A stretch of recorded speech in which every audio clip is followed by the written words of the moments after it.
ನಾಳೆ ಮೈಸೂರಿನ ಚಾಮುಂಡಿ ಬೆಟ್ಟಕ್ಕೆ ಹೋಗ್ತೀರಾ? ಚಾಮುಂಡೇಶ್ವರಿ ದರ್ಶನಕ್ಕೆ ಹೋಗೋರು ಒಂದು ಬಾರಿ ಇಲ್ಲಿ ನೋಡಿ. ಮಧ್ಯಾಹ್ನ 2 ಗಂಟೆಯಿಂದ ಸಂಜೆ 4 ಗಂಟೆಯವರೆಗೆ ಹೋಗಬೇಡಿ ಚಾಮುಂಡೇಶ್ವರಿಯ ದರ್ಶನಕ್ಕೆ.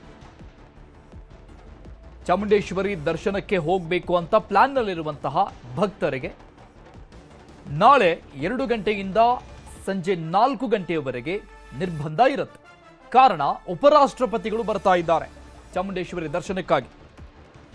ಉಪರಾಷ್ಟ್ರಪತಿ ರಾಧಾಕೃಷ್ಣನ್ ಭೇಟಿ ಕೊಡ್ತಾ ಇದ್ದಾರೆ ಚಾಮುಂಡೇಶ್ವರಿ ಸನ್ನಿಧಾನಕ್ಕೆ. ಈ ಹಿನ್ನೆಲೆಯಲ್ಲಿ ಭದ್ರತೆ ಹೆಚ್ಚಳವನ್ನು ಮಾಡಲಾಗಿದೆ. ಸಹಜವಾಗಿ ಮಧ್ಯಾಹ್ನ 2 ರಿಂದ 4 ಗಂಟೆಯವರೆಗೆ ಸಾರ್ವಜನಿಕ ದರ್ಶನಕ್ಕೆ ನಿರ್ಬಂಧ ಇರುತ್ತೆ.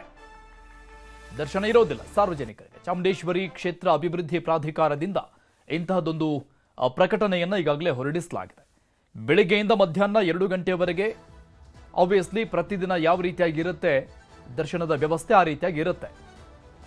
ಮತ್ತೆ ಸಂಜೆ 4 ರಿಂದ ಪ್ರತಿದಿನದಂತೆ ಸಾರ್ವಜನಿಕ ದರ್ಶನಕ್ಕೆ ವ್ಯವಸ್ಥೆ ಇರುತ್ತೆ ಸಹಜವಾಗಿ. ಆದರೆ ಮಧ್ಯಾಹ್ನದ ಹೊತ್ತು 2 ಗಂಟೆಯಿಂದ 4 ಗಂಟೆಯವರೆಗೆ ಸಾರ್ವಜನಿಕರಿಗೆ ದರ್ಶನದ ವ್ಯವಸ್ಥೆ ಸಿಗೋದಿಲ್ಲ.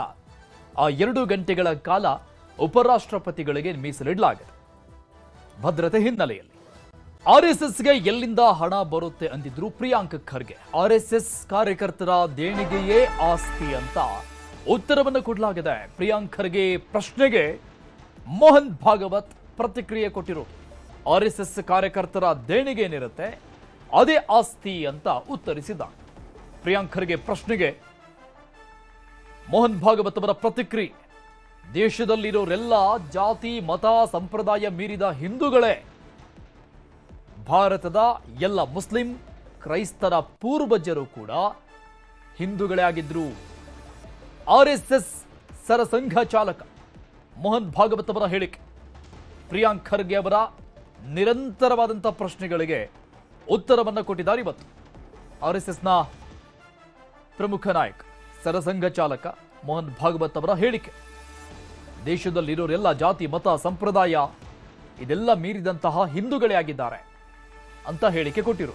ಆರ್ಎಸ್ಎಸ್ಗೆ ಎಲ್ಲಿಂದ ಹಣ ಬರುತ್ತೆ ಅಂತ ಪ್ರಶ್ನೆ ಕೇಳಿದ್ರು ಪ್ರಿಯಾಂಕ್ ಖರ್ಗೆ.